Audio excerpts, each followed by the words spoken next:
Okay, so just think real quick. Half a second. Make sure it's going.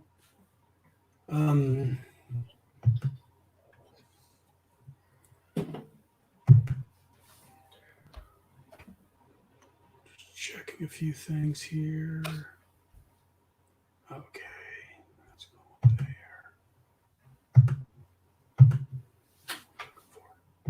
Okay. And welcome back to this segment of What's in His Long Box. I know it's been a while since I've gotten to the Armageddon 2001 because of life and everything in general, but I am back to finally finish off the Armageddon 2001 crossover, at least the main crossover. Next couple of months, I'm going to be working on the miniseries that came after. But I'm not alone today, as I've been doing. I have some guests with me. First, let me introduce the brand new guest. I've never actually podcasted this gentleman, but I listened to his shows for quite a while. And we were talking about earlier, we've actually worked together on something for the DC in the 80s. It's Chris Sheenan. Am I pronouncing your last name right? Yes, you're one of the few who actually do. I get Sheehan a lot, but no, it's Sheen.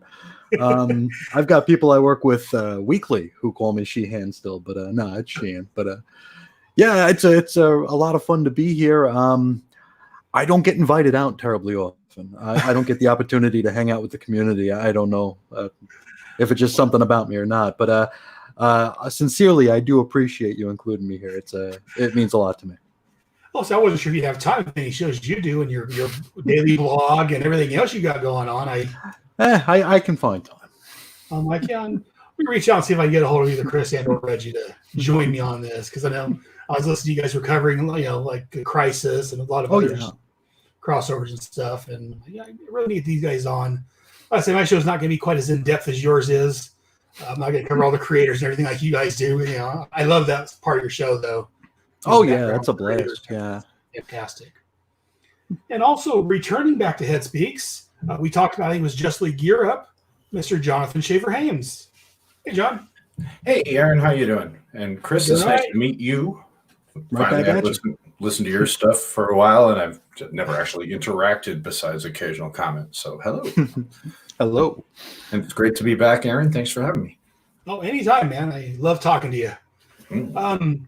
So again, we're right now, just for real world's sake, we're in the midst of the coronavirus, aka COVID-19. So I hope you guys and your families are doing well during this time. Yeah, we're trucking on. Maggie's job has reduced hours. They basically split her she works in a call center that they've split up into 3 parts because their boss won't go to working at home for reasons.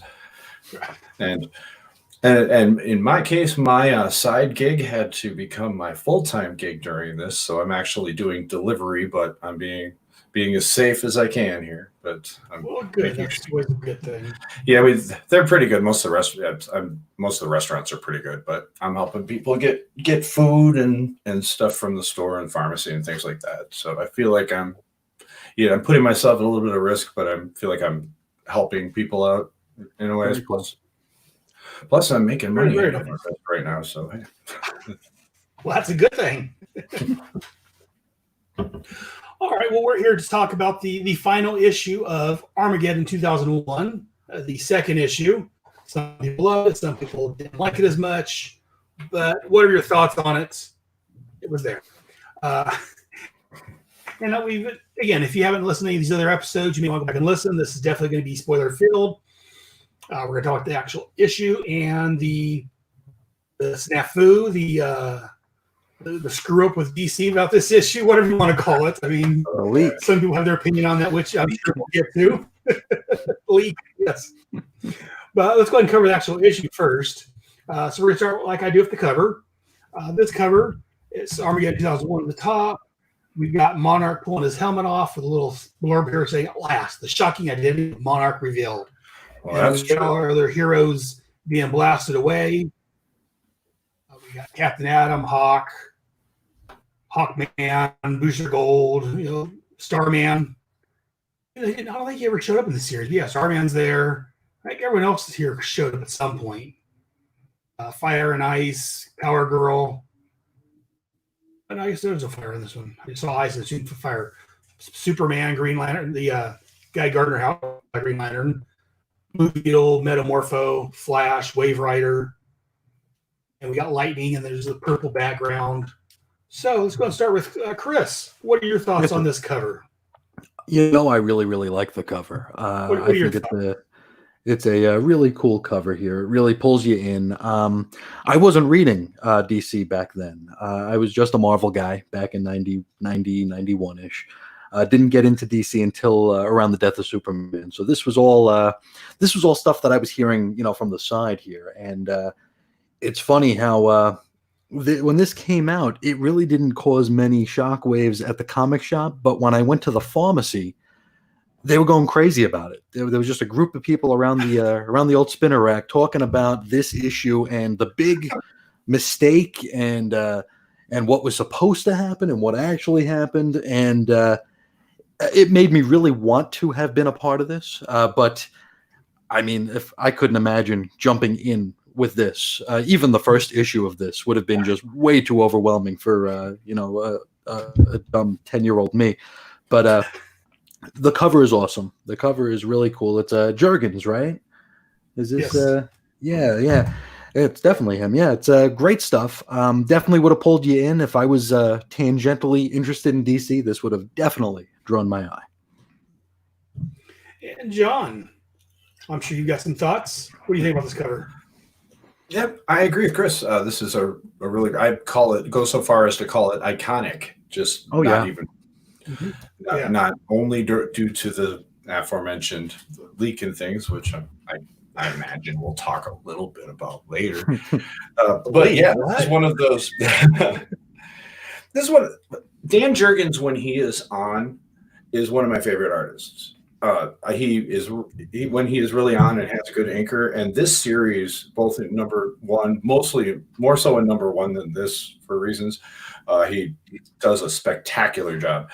And I will say that when it says the shocking identity of Monarch is revealed, well, that's true. It is a bit of a shock. Very much so. And I'm going to agree with both you guys. Like I've talked about before, I got into comics in 87, 88. By 88, I was collecting almost every DC and Marvel comic out there by 88, 89. I was addicted. I started with, as I've talked about, G.I. Joe, but I quickly got into, I started picking up Spider-Man and Batman and Superman and all these others. And like I've talked about before, Invasion was the first big crossover I was a part of that I was collecting for. I was starting collecting when Millennium came out because I remember seeing it at the Thrifties and other stores, but I wasn't picking up everything at that point. So yeah, Armageddon 2001, I was deep into DC. I love this cover. Like you guys said, it's just fantastic. Jurgens is one of my all-time favorite artists. Like you said, especially depends on who his inker is, but yeah, Jurgens, I love him as a writer, as an artist. Just a big Jurgens fan here. So, and yeah, seeing this cover, yeah, like I say, the shocking identity of Monarch, which we'll talk about in depth, I'm sure. Yeah, it was just a fantastic cover. I like having, like I say, the only gaffe as far as I'm concerned, the cover is Starman's on there, which he never actually showed up in the series. Which, as a Starman fan, and one of my other podcasts is on that Starman, a little disappointed we didn't get any Will in here, but it is what it is. And now that go ahead. Sorry to cut you off. That just reminded me. I wanted to say it. When I was a kid reading this one, I thought that Starman being on the cover was a clue, and that he could be the guy because he hadn't had an annual that they did with this. Or now I go that they maybe should have. Well, that's what I was going to say. I'm wondering if maybe, again, we'll talk about there was a change to the story before it came out. I'm wondering if maybe Starman actually did show up in this issue and it was just written out when they rewrote it. Or just, because, if Jurgens did the cover and he also did the interiors, it seems like he would know that Starman wasn't a part of it. So I'm just curious about that. If I ever get a chance to talk to Dan Jurgens, I'm going to ask him about that because I'm curious now. didn't really think about reviewing it as I'm looking at it right now. Like, hey, Starman's on there. Wait a minute, Starman never showed up. Wait a minute. No, I agree with you guys. This is a great cover. Very iconic. So let's go and go to the issue itself. This is Armageddon 2001, number 2. Cover date was October of 1991. But to buy it on sale, you take your DeLorean back to September the 3rd of 1991. And this was an expensive $2 at the time. There was no title for this issue. The writer was Dennis O'Neil. Penciler, Dan Jurgens. Inkers was Art Thibert, Steve Mitchell, and Dick Giordano. The letter was John Costanza. Colorist, Adrian Roy. And editor was Jonathan Peterson. The cover was penciled by Dan Jurgens and inked by Jerry Ordway. Two great pencilers, inkers, artists in general, in my opinion. The synopsis for this: the final issue continues directly from where the Justice League Europe ended. Wave Rider is touching Captain Atom to seeing into his future until one coalesces. Nathaniel Adams' family is gunned down by gang members, while the police and the chief of police do nothing, as it was a legal shooting. We also learned back in 1995, Captain Atom learned that when he used his powers, it affected reality on the quantum level, so he promised never to become Captain Atom again, which I'm sure we'll talk about. Atom goes to the morgue to retrieve his family's remains and learns they were taken to the dump. At this point, Nathaniel once again becomes Captain Atom and destroys the dump, and then the gang members that killed his family. Doing so, he releases something from the time stream. Captain Atom realizes what he's done, so he reverts back to human form. Back in the present of 1991, Monarch appears from the time stream, does a little battle with the heroes, then vanishes. He reappears at the campsite where he kills Sal and kidnaps Dawn Granger, Dove of Hawk and Dove, which I'll be talking about in the future here on Headspeak, probably, or maybe its own podcast. We'll see. Anyways, back at the Justice League Europe's headquarters, Wave Rider is explaining Monarch in our story to the heroes. He also explains my biggest problem with the story, which we'll talk about. Monarch then attacks Hawk and takes him to a mountain in Asia where he left Dove. He then vanishes again and starts a scavenger hunt for parts he needs. He explains that the machine will destroy all of the heroes. Then he blasts Dove, killing her in front of her partner. This enrages Hawk, who then kills Monarch, revealing him to be an older Hank Hall, a.k.a. Hawk. Our Hank then puts on Monarch's costume to become Monarch because, well, comics. All the verse heroes, except for Captain Atom, converge in Metropolis as Monarch demands. Monarch and his machine show up, and Monarch's revealed to the other heroes. Captain Atom shows, and all the heroes battle. During the battle, Monarch sets off his bomb, which Captain Atom absorbs the energy from, causing him and Monarch to vanish. The heroes start rescue operations, and Wave Rider frees a young boy from the subway tunnels. The young boy, Matthew Ryder. Our story ends with Captain Atom befriending a Triceratops and finding Monarch's glove. To be continued in Armageddon, Alien Agenda. Dun, dun, dun. So let's go ahead and, Chris, yes, first time on the show. Let's go ahead and get some thoughts from you. What are your thoughts on this show in general? If not for the leak, this wasn't that bad. It's been probably 15, 20 years since I read this, and I read it for the first time this morning, and in such a long time, and just thought it wasn't as bad as I was afraid of. I think I kind of conflate this entire story plus all the miniseries that pop off of it into like one big amalgamation of mess. And of just taking this in a vacuum, thought it was really well done. If I didn't know there was a mistake, if I didn't know that that Hawk being Monarch was an impossibility from a previous annual, I could have dealt with this. This would have been just fine. Even the bait and switch with Captain Atom, where it looks like it's going to be him, and he has all the reason in the world for it to be him, and then they yank that rug out from under us.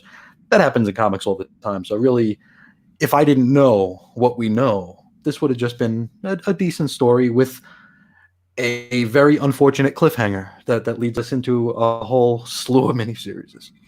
Yes, which I'll be talking about soon. Exactly. I mean, just because I'm a bit of a completist. Well, let's get a different opinion on this. Jonathan, we talked briefly on Facebook earlier about this. Tell us how much you enjoyed the story. Okay, yeah, I'm gonna keep it as positive as I can here. This is a safe space. Feel free to rant and rave as needed. No, I'm sure I get there. I like to sandwich, the bad between two goods of bread. So my really thin piece of bread here is, I really like the Captain Atom bit. Everything up to the point where Monarch shows up and they fight is incredible. It is one of the best stuff. The Superman is on point in here. Jurgen Superman. I mean, that's my Superman. Jurgen and Ordway and those guys all have various Supermans that I love. I love how long his cape is. There's something about how Jurgens draws his cape that I really like. And the bit where he said, "Is that your best shot?" And hit them like that. That is some great Superman. You don't really get to see him cut loose very much in this era, so that was nice, especially as a kid.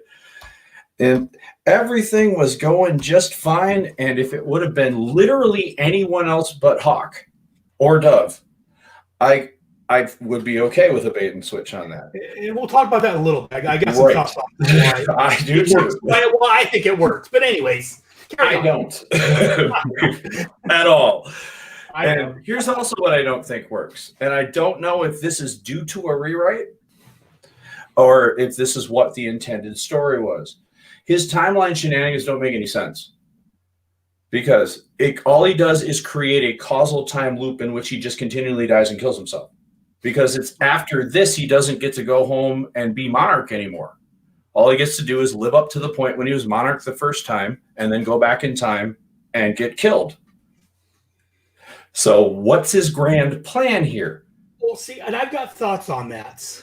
Before we go to that, though, let's go ahead. I think I've mentioned it before because, again, it's been due to issues. We'll just leave it at that. Right. I've been on a hiatus for 6 months. So it's been a while since I really thought much about this. But let's go ahead and talk right now quickly about, well, not quickly, let's discuss the snafu we've been referring to.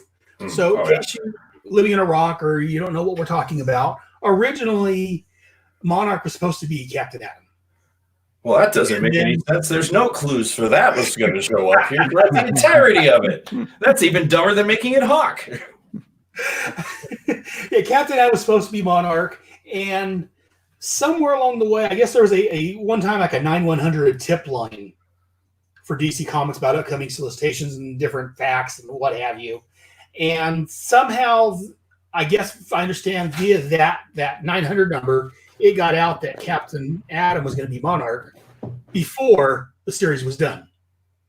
DC, in their infinite wisdom, said, "Oh crap, what are we going to do? Let's change it around completely." There goes the mystery. And yes, that was a big mistake. So for somewhere, Hawk and Dove series was being canceled. Sadly, again, R.I.P. I loved Hawk and Dove series. Maybe in the minority, but I thought it was a great series. They said, "You know what, Hawk and Dove series being canceled. Let's make it Hawk." Now, let's go and talk about, we've talked about the Hawk and Dove issue in the past, a couple episodes ago. Hawk and Dove, and this is where a lot of people say, well, it couldn't be Hawk or Dove, as Jonathan was hinting at earlier, because during that storyline, Wave Rider said he looked at every possibility or almost every possibility for Hawk and Dove's future, and none of them did become Monarch. It was more than that. It said that by looking at all of them, that none of them could become Monarch. Right. Okay. Go ahead, and I'll. I'm sorry. Well, then see, that kind of brings up that plus this issue what they talk about brings up. Well, I love this series. I'm a big time travel fan, and overall, this series I enjoyed. The annuals, for the most part, were there was hit or miss, but there was mostly really good annuals. I love part 1 and part 2 of the bookend, even though how it came out. The following miniseries are something different, which I'll talk about later. But one of my biggest problems with this series is whenever Wave Rider touches a hero, he changes things so that future is no longer available, I guess you could say. So to me, well, I have a problem with that. That kind of explains why it could be Monarch, because if you looked at every single possible future of Hawk and Dove and they never become Monarch, that also effectively means he's wiped all those futures out. True. And so again, this is me being a wannabe writer and a giant comic geek kind of hand waving it away. But to me, that kind of inadvertently sets it up as being, well, maybe it could be Hawk because every future he looked at for Hawk and Dove, they didn't become it. And every time you look at Superman 3 times because Superman had 3 books. And that's another part. I say the Flash, you only looked at it once. He met him twice. He said, I don't need to look at you. Once. Right. But you've looked at Superman 3 times. You looked at Batman twice. Why not take another peek at Flash? And it doesn't. And again, the whole premise, if you actually if you take off your comic book geek hat and put on a realistic hat, it kind of falls apart because there's no way for Monarch to find out who Monarch is, because when he looks at the future and sees where the heroes are becoming, well, he's not going to become Monarch. And if Monarch, his identity actually could change because he wrote out Superman. When we look at Batman, that's a different future than what Superman ended up. Well, we go back and look at Superman again. Well, he's not in Monarch in this future.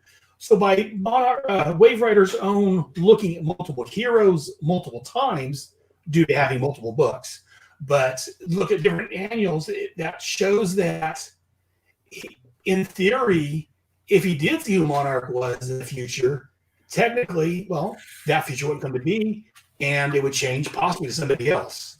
True. So it's kind of my whole problem with the series, but it also, well, it's a problem with the series. It kind of explains why Hawk could become Monarch. Well said, sir. But if I may rebut, please, that's why you're here. Absolutely. Here's the difference between what you're talking about with him changing everybody else's futures as presented and changing Hawk's, presumably. In Hawk's and Dove's annual, Hawk is killed by Monarch. They're the only people that encounter Monarch in the future. Right. That plus the whole bit of it couldn't possibly be any of them really, really makes it a bad choice, considering that you had to reach into the ether and grab someone at the last minute. I mean, they could have thought a little bit harder about that. In particular, and do you want to save a whole bit for the whole, or later for the whole idea of how dumb of an idea it was for him to change it in the first place, and why, in my mind, that ultimately ruins the series? I like the end a lot. I like the premise. I love a lot of the annuals. I love some of the Superman ones in particular, are some of the best Superman stories ever. But this was presented for months as a mystery. Mm-hmm. Now, you know what a mystery needs? A cohesive storyline and an ending. And they had clues in it. And Captain Adam's storyline leading up to this was building up to the point that Captain Adam was going to be this. Not directly, but it was setting it up in his story that this was a possibility. That is lazy writing. It's the equivalent of crowdsource writing, to be reactive and to freak out over the 4 or 5 people that must have heard this on the 900 level and do this. They learned their lesson. But I mean, to this day, Maggie and I have a running gag. Whenever we're watching a mystery, she's like, "Oh, it's Hawk." We were watching Agatha Christie the other day. Well, it's obviously Hawk, because it's about like reading a really well written novel, and the butler did it when you hadn't met a butler earlier in the series, and that's my take on it. I'm not going to disagree with most of what you said, because you are right. It was lazy writing. It was crowdsourcing. It ruined the mystery of the whole thing. Like I said, I still say it could have been Hawk, because he looked at all of Hawk's futures, and since none of it was it, if you looked at all the futures, again, depends on how you look at it. Back in the Infinite Crisis, where there are multiple Earths, that would mean that, or actually Marvel, where whenever a character goes in the past at one time, anyways, it would create an alternate timeline. I look at, and again, maybe it's just me fan waving it away because I'm such a big fan of DC, but that's probably, I'm willing to admit that. I've got my drawbacks or flaws. That's one of them. I try to excuse things I love. But seeing how he looked at every possible future of Hawk, and even though Hawk and Dove met Monarch, since I said earlier that since he's looked at multiple people multiple times, Monarch's identity could have changed. So even though they met him in one timeline, well, then that timeline is not going to happen. And if you looked at and that's one of the few that I can think of where he looked at multiple timelines at one time. Usually we look at one timeline. Oh, well, that's not it. Okay, let me go to the next person. Let me try this person again. Hawk, and then it talked like for the Captain Atom one just now, he looked at multiple timelines. Those were the few that he looked at multiple timelines. So to me, that kind of sets it up well. That created a new branch that he didn't observe, and maybe that one there did become Monarch. Do you have any thoughts on this, Chris? Just because me and Jonathan talked tonight.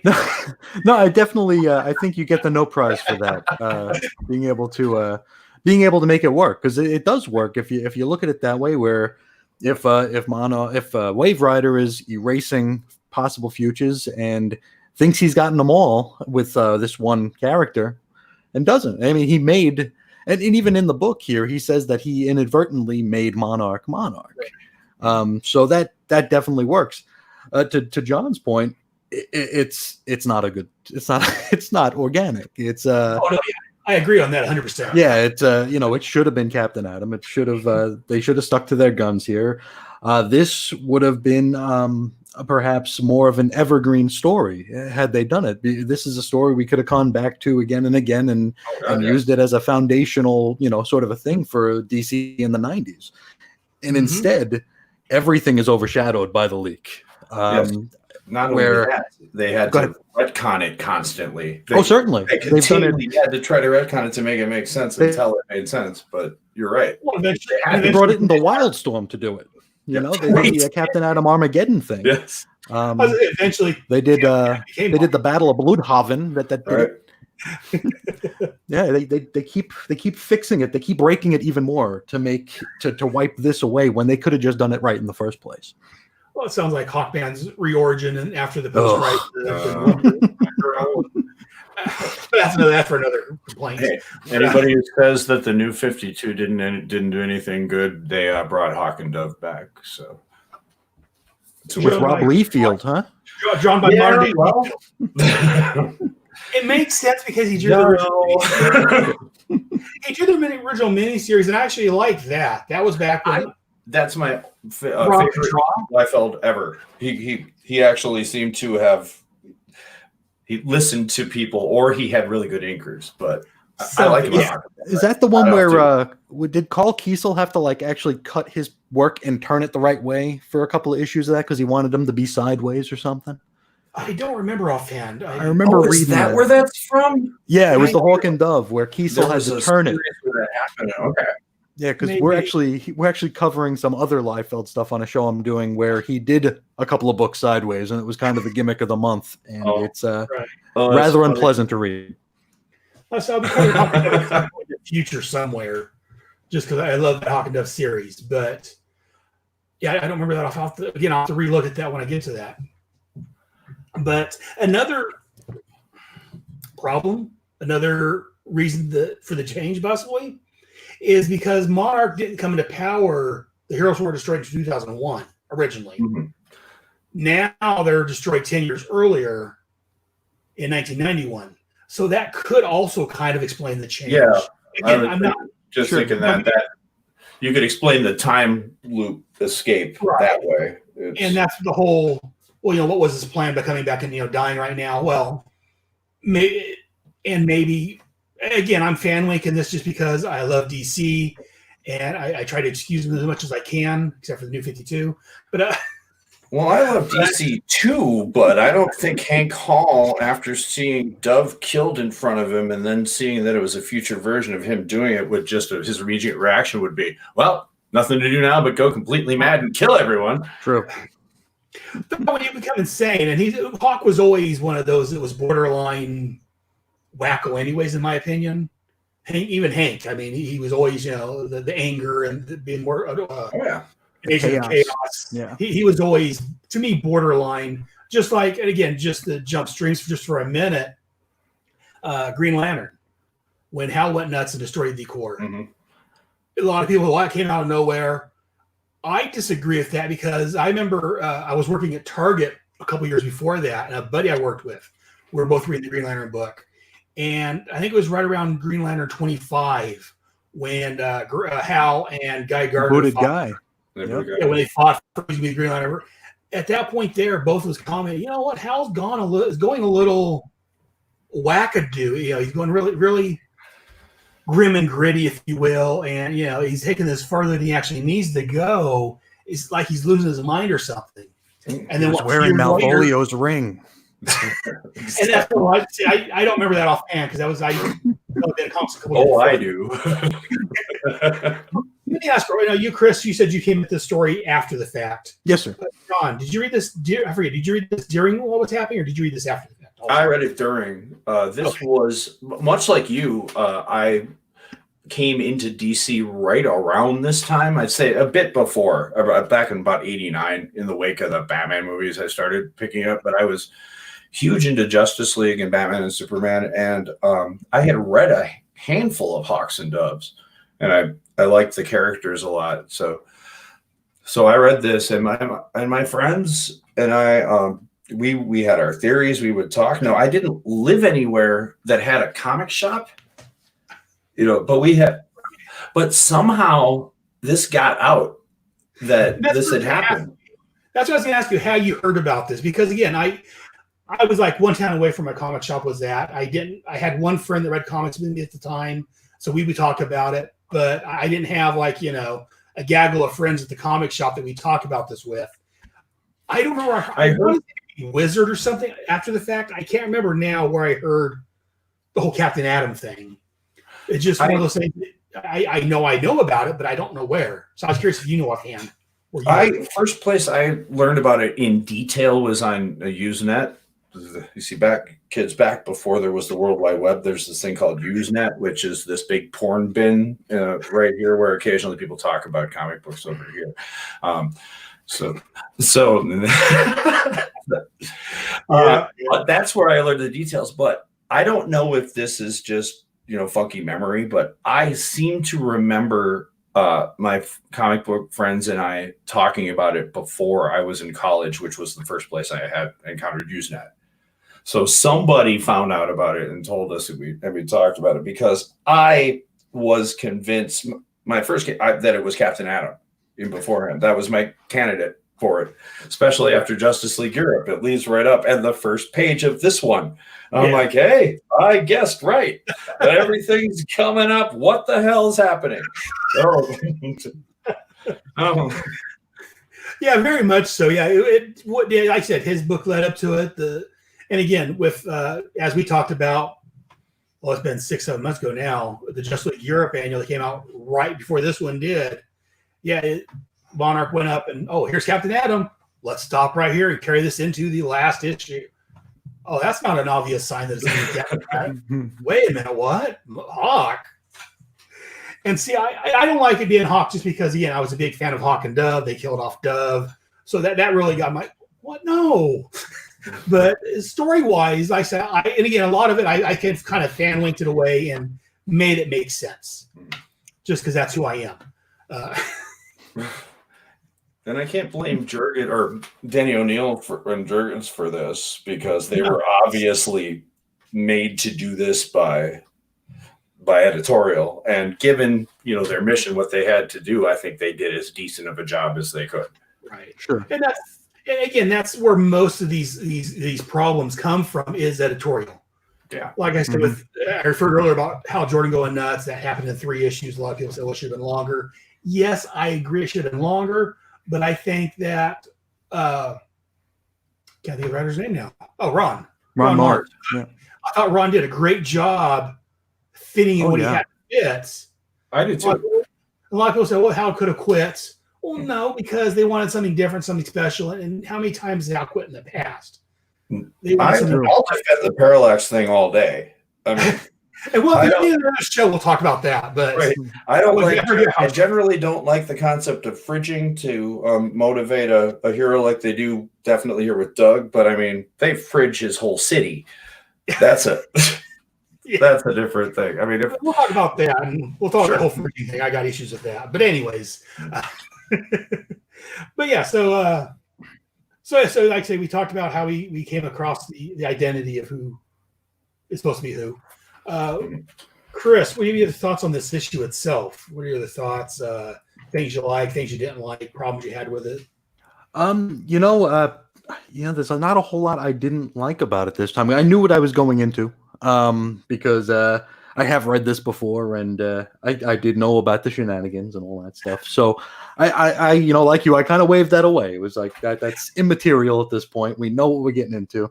I thought it felt like it maybe ran a few too many pages. I don't know if we needed to see Monarch go shopping everywhere. I would have taken his word for it. Yeah. If he would have said, I took this from here, this from here, I'd have taken that his or word the from Just it. League talking about it. It's like, Sure, sure. Show me. I thought it was neat that Wave Rider as a kid was saved. I thought that was pretty cool as a way of bringing it full circle. Toward the end, I liked Captain Atom making friends with a dinosaur. I thought that was pretty cool. But I really, I don't know if I just went into this with such low expectations and expecting to kind of dread it that It was pleasant. anything would have been better than that. And I really enjoyed my time with it. I just thought it might have went a little bit too long. I can see that. And another problem really is that Monarch, Wave Rider saving himself as a kid. In the flashbacks in the first issue, Matt Ryder looks about the same age he is in 2001 as he actually is in 1991. Because again, at this point, how old would he say he was in 91? He looked like he's probably, 10, 11 or something like that? 10-ish, yeah. Well, then he'd be 21 in 2001, so that works. As I say, yeah. So, and originally it was 2001 he got saved. No, it wasn't. No, it was back in the thing. I thought he got saved during the battle when Monarch appeared originally. Oh, you're freaking right. You are right. Holy crap. Well, way to go, guys. At that point there, yeah, Matthew would have been 21. He wouldn't have been a little kid. He would have because been Grown up, yeah. It was in 2001 where that happened. And Yeah. the first issue takes place way past that. So, way to go, Aaron. Now you gave me another thing that I got to go on about. That's what that's one thing that bothers me about it. So I had to bring it up to you guys just so I'm not alone. I read this thing over and over again, and that part never occurred to me. I have obsessed way too much for any given human being should on many of the other things, and I do appreciate you giving me the opportunity to rant to the extent that I have. But that one is you can't really no prize your way out of that one. Yeah, that's again. I didn't really notice that the first time, but on one of the subsequent rereads I've done it because I've read this a couple of times over the years. At some point along the way, I'm like, wait a minute. Isn't that what's great about podcasting? What's that? I love about podcasting. I don't think there's been a single comic that I've done on my or anybody's shows in which there isn't something that somebody's pointed out. Usually my wife, because she's, incredibly smarter than I am, will point out, hey, there's this. And I'll look at him like, my God, I'm a moron. So, which I love. I love learning new things and getting to learn that and all of this stuff. I can't say it was because I was a kid I missed it. Because again, when this came out, I was 21 when this came out. So again, as I've talked about before, when most people are paying comics away to chase after girls, that's when I realized, girls want nothing to do with you. Your brother head. Let's just pick up comics and embrace your geekiness fully. I would have been about 17, I think. But yeah, this came out in 1981. I was 21. I had gone to college for a year. I had graduated high school, gone to college, gone to the workforce, and So yeah, I just missed because I never really caught until I say more recently. I'm reading this. I'm like, wait a minute. Originally it was 2001, but they brought him back to 1990. That was 10 years earlier. So Matthew should have been an adult in the first issue. Sure. Wait a minute. You should post that somewhere. I don't think anybody else has figured that out. You may be the only person there. Because I'm almost a genius. Yep. Well, that might have put you over the edge. So now you're an official genius. Hey, let me record that and let me let my wife hear that. See, some guy there thinks I'm smart, honey. Can I say one tiny thing about this? No, feel free. It's In the course of getting back into comics recently, the one thing I love both because it exists here and often in radio dramas is the expositional bit where people have to talk like no humans ever do. It'd be like, well, as you know, Aaron, you and I met on Facebook one time when we were making fun of Jeffrey Taylor, and then I went on your show, and then you had me on a couple of other shows, and we've had numerous. Yes, we don't have that conversation because we do that happen in this, but the I didn't know reader. that. So that's why we had to have this conversation. That's exactly because Chris is representing the new reader. The reader here needs this information, so therefore Nathaniel has to explain exactly how the world got to this crappy place, Right. in detail. And it's like, if they live here, do you really think that anybody wants to have this brought up? It's like, yes, we know how it happened. We were there. Yeah, see, I just kind of accept it as comic book. Right, exactly. I mean, that's not a critique. It's just something I always noted. I can't unsee now because it's always there. But this one was particularly funny for me because it just kept going on. And then, they got into a cab, rode for a while. He's still expositing.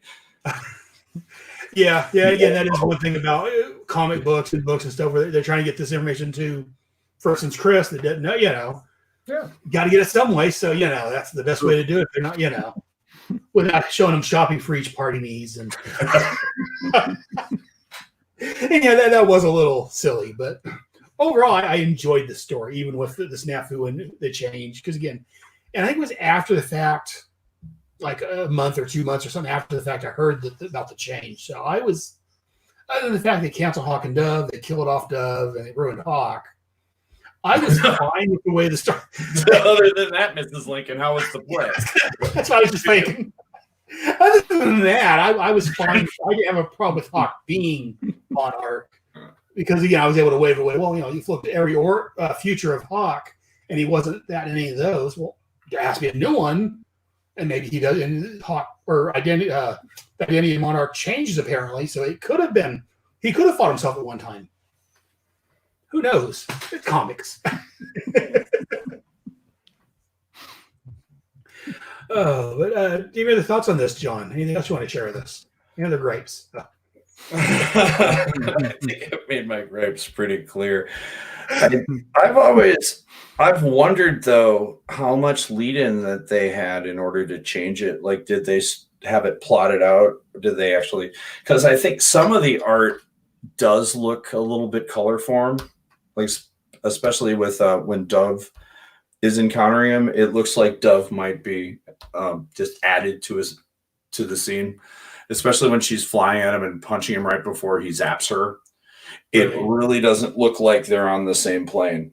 It looks like she's a lot closer to it, and it might be they were trying to salvage some old art that they'd already drawn some stuff. That's a question, because I know DC most likely won't ever reveal or release the original if there ever was, because at this point they would rather.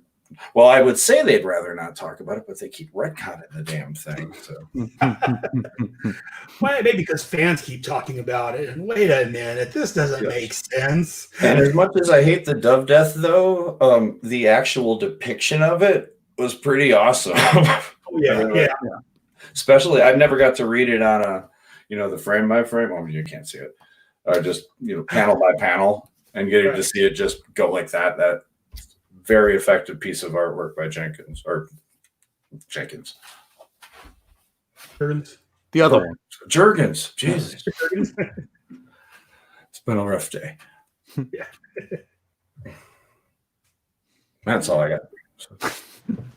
You're referring to it. Let me see real quick. Just 1 second. Pull something up real quick.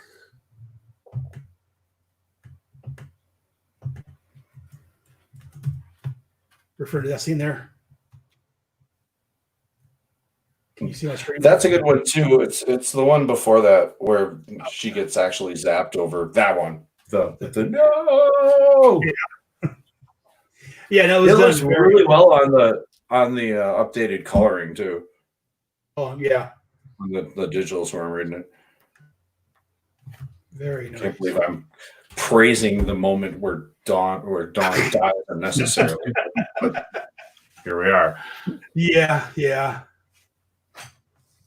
Well, 1 sec. Again, I'm live streaming this on YouTube just to test it out, and we have Hal or Green Lantern HG joining us. Hey, Green Lantern.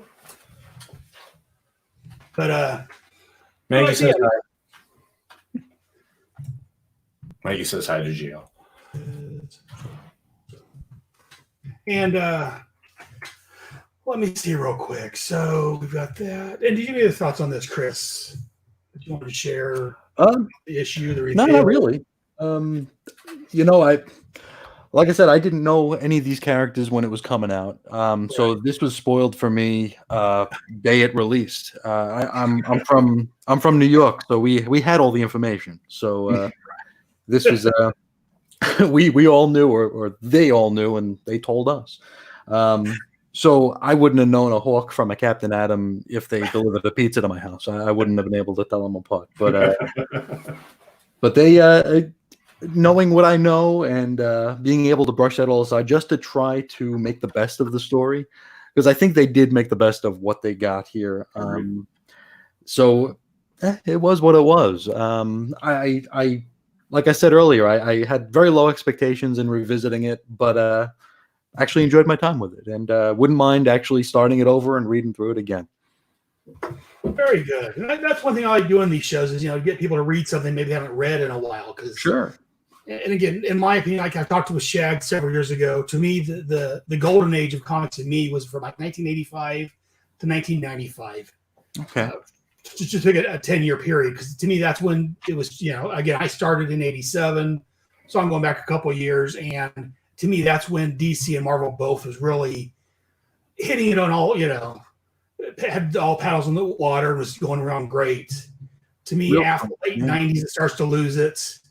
And before that, it wasn't quite, I don't want to say it's coherent, but the continuity wasn't quite as there a lot of times.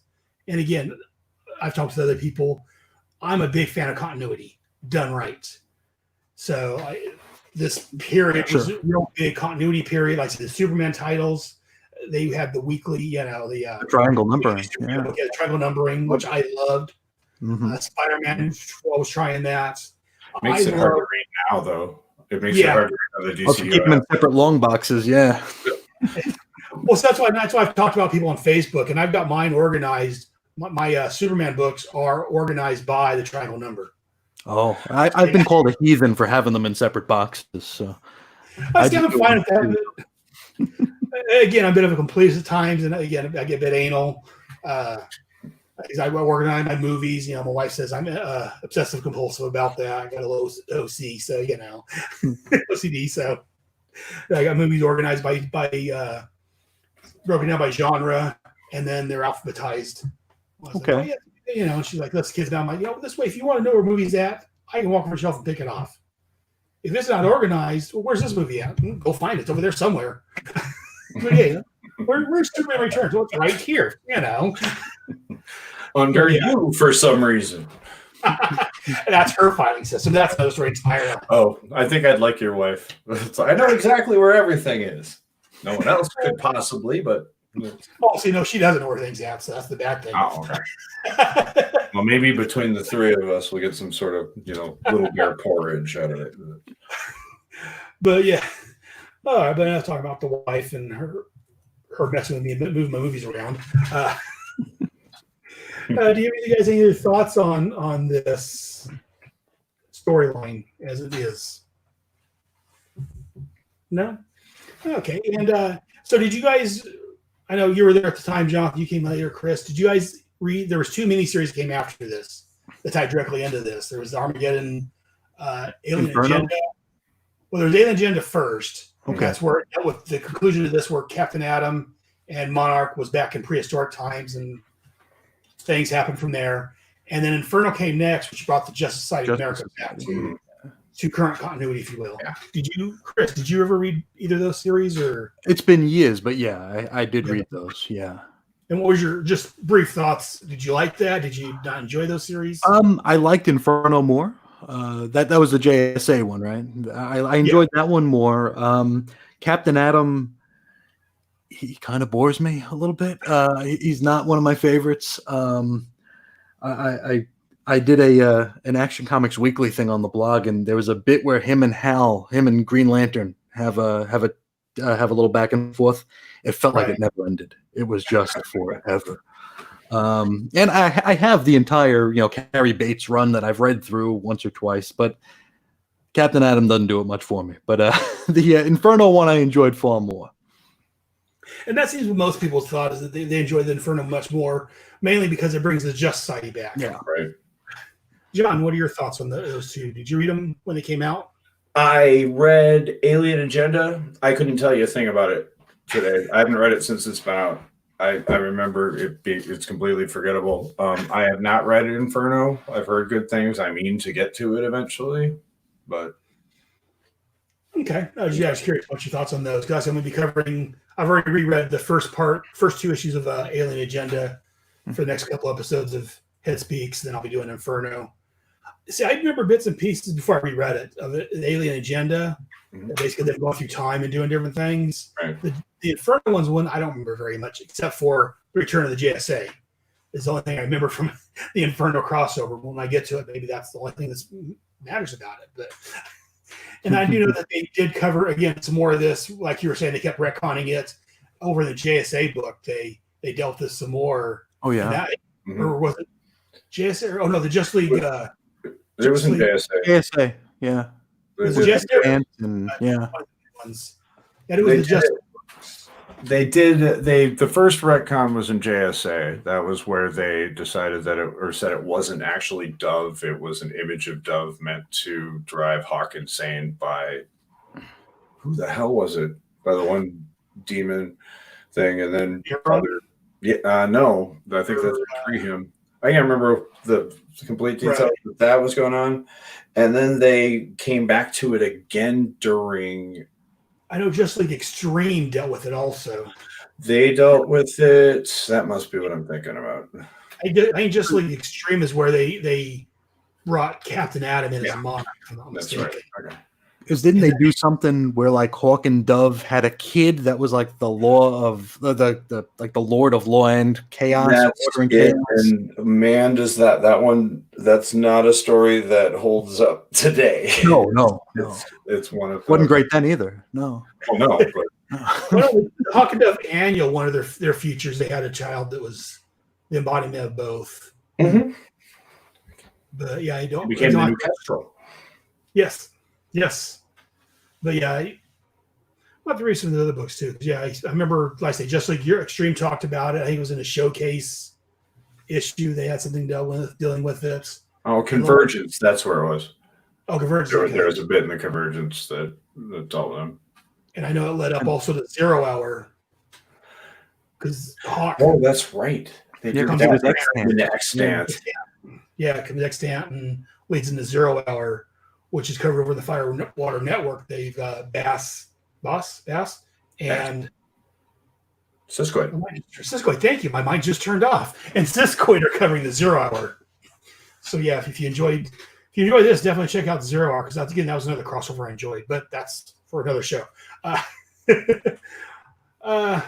I think we've covered everything on this issue. Then, do you guys have any other thoughts or concerns or anything you want to voice? Anything you want to complain about, John? No, it was great. Well, I'm glad I could get both of you guys on to talk. It took longer than I thought it was going to take. Chris, what's your podcast land? If they want to more hear about you, where can they find more of your writings and podcasting? Oh, sure. You could find my writings over at chrisisoninfiniteearths.com, where I still write every single day about a DC comic, 1,530 something days in a row now. So a whole lot of stuff going on in there. Not very many people care, but it's there. It's a resource. That's what I tell myself. I'm building a resource. I spent 10 months last year doing every single story from Action Comics Weekly, called it Action Comics Daily. So everything's there. From February 1st to November 30th. Boom. Every day. Audio wise, you can hear me over at the Chris and Reggie channel. That's chrisandreggie.podbean.com or chrisandreggie.com. I've got 2 shows I'm doing right now. One's a weekly show where me and Chris Bailey discuss Strike Force Morituri. It's Morituri Mondays. Marvel's old Strike Force Morituri. It's we're having a lot of fun with that. We're about halfway through that run, and then the big project I'm working on is a monthly program that has a kind of familiar name. It's called From Claremont to Claremont, an X-Men podcast. And it takes a look at all of the X-Men books from the time where Chris Claremont left to when he came back. So we just started that this month. I've got 9 co-hosts, 9 segments. We cover every single book, and the first episode was 10 hours long. So we're working. Hey, Green Lantern there. How about that? And we're having a lot of fun with that. The second episode is almost done. That'll be out probably the first week of May. Very nice. I'm about a third of the way through the first From Claremont to Claremont. Oh, awesome. Somebody listened. Hey. I listen to you guys all the time. I should probably podcast feedback. Yeah, I've got it on my Apple podcast to listen to. I just don't have time right now to. It's long. I'm way behind on all my podcasts right now. So I've got to listen to. Yeah. Speaking of podcasts, I'm behind on. John, what do you? If you want to hear more about you and your better half, I mean, more from you. No, that's fair. Everybody knows what they're getting when they come. We have 2 main podcasts that I do with my wife. One is called The Rod Pod, where we cover IDW Phase 2 Transformers comics in order. And we usually throw a skit in. We generally have guests on that, and so we have to, beam them up to the ship and get them up, and that's the sorts of fun stuff. Otherwise, we do Married with Comics, where we do literally anything else that comes to our mind before that. Lately, we've been putting out one of those every week, in which Maggie or I will do a fireside favorite, just something that she or I really likes, if it's be a comic or geekdom or whatever else we think about. And then one of us reads the other one an Encyclopedia Brown's mystery, and the other one tries to solve it on the air. And so far, we've each read each other one, and we've both solved it. So good for us. But you'll have to tune in on Saturday to see how the next one goes. Again, those I'm definitely trying to get to listen to, because I loved Encyclopedia Brown growing up. You read them all the time, and again, I tried to see if I could solve it. And well, good, because I think we've got about 20 weeks worth of material on that. So there was one that annoyed me because when I read it, the answer was the fact that the character had a clock, a 12-hour clock. So the alarm went off at a certain time. But again, I came from a more digital age where I could set my alarm for 7 a.m. and go off at 7 a.m. But this one here, the alarm went off at 7 p.m. instead. I'm like, oh, that's stupid. There are so many things of that, not to belabor the point, but it is hilarious how many of them involve you having to know what living in the 1960s was like. Especially the ones that Sally solves. Sally always solves something due to her knowing something about how like a man is screwing up a gender norm. It's actually worth reading, but it's impossible to figure out unless you knew which side of the road you were supposed to be walking with your wife or something like that. Yeah. Right. Yeah. But I'm definitely trying to check those out, because you got some great shows. I like both you guys shows both you guys do. Not just kissing up because you're on my show. I think you guys are great, both podcasters, and I enjoyed listening to your work. So thanks, Aaron. You're pretty good too. Thank you. Back at you. But yeah, so definitely check out Chris and John's shows, because I can't recommend them enough. And I want to thank you both for appearing on here with me. Like I say, it was a pleasure finally getting to talk to you, Chris. And we worked together on the DC in the 80s, their G.I. Joe trading cards. Yes, we worked together on that for the first couple. Waiting for the third one. I don't think the third one's came out yet on that. I think that's been in the works and just still in the. It's been 2.5, 3 years now, so it's there.